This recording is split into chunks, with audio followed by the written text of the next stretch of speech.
What is up, guys? It's Ryan. Welcome back to the channel. So today I'm going to be doing a video talking about Call of Duty World War II. It's finally, the embargo has been lifted off of the YouTubers that got to go out there and play it and record it. And it looks, the game just starting off, it looks really good. It sounds really good. That's something that has always sort of just been a personal pet peeve of mine. I think sometimes that they do get the audio right. Sometimes it's a little shaky.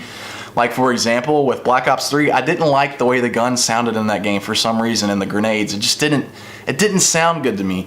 But this game sounds awesome. So the guns, every single one that I've seen, the shotguns especially, the grenades, just pulling the pin out, throwing them, it just sounds really good. It sounds like they spent a lot of time with doing the audio, and it just sounds great. And audio is a super duper important aspect of any sort of game, any sort of commentary, anything. Audio is one of those aspects that is overlooked by a lot of people, but it's super duper important.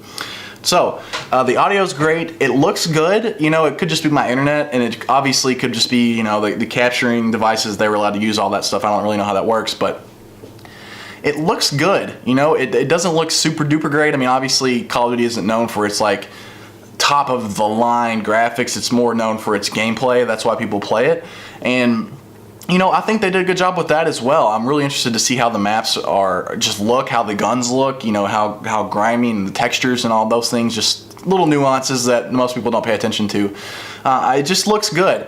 Now, how does it play? Now, obviously, I can't speak from this first-person perspective, but looking at it and people that I trust, that I watch, and all those things on YouTube, it seems to play really well. You know, it reminds me, obviously, of boots on the ground, just classic Call of Duty gameplay. And I think that they have really gotten away from that, obviously, with the jumping around and running on walls and stuff. Because the thing that people don't like about that, I think, is the element of randomness that it introduces. You know, it became less about strategy and learning spawn points and, you know, all those classic things that good Call of Duty players are good at, competitive Call of Duty players especially. It takes that.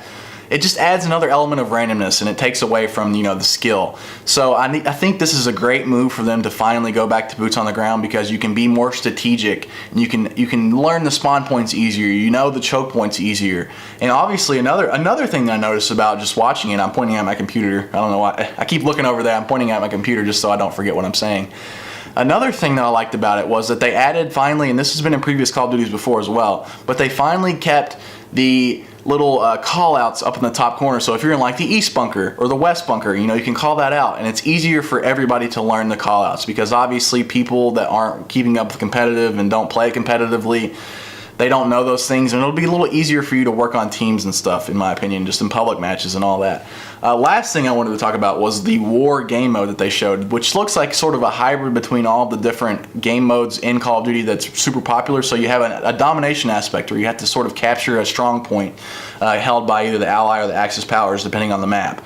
And then from there, you have to go to building something like a bridge, or, you know, I don't know what else, like on the actual thing that everybody was obviously playing at the same place. So for that example, they were building a bridge, and it just looked like it was super objective oriented. And Call of Duty, you know, a lot of people know this, you know, when you're playing domination, a lot of people just try to get kills, and they don't really play the objective. And I think this game really sort of forces you to play the objective, because it contains the defending team, you know, the Axis powers or whoever it may be, to a certain point. So everybody's in that point. So it's almost like they don't have anywhere to go other than the objective. Alright, sorry about the change of view, guys. There was somebody coming down my driveway, and they're cutting down a tree. I had to go meet them. But anyway, you know, overall, I'm really excited about this game. I think it's going to be a really good Call of Duty, as long as they don't add too many microtransactions. I mean, at this point, I think we just have to sort of accept that those are going to be in there. But overall, the game looks really interesting, and I can't wait to see what they do with the game in the future. So let me know what you think about it in the comments below. I really am interested to see what the Call of Duty community says. I know I'm super excited. I've been a long-time fan of the series. I think this is a great step in the right direction. But let me know what you think below. If you really enjoy these kind of videos, just hit the subscribe button. I'll be doing more of them in the future. Otherwise, guys, take care. Have a great day.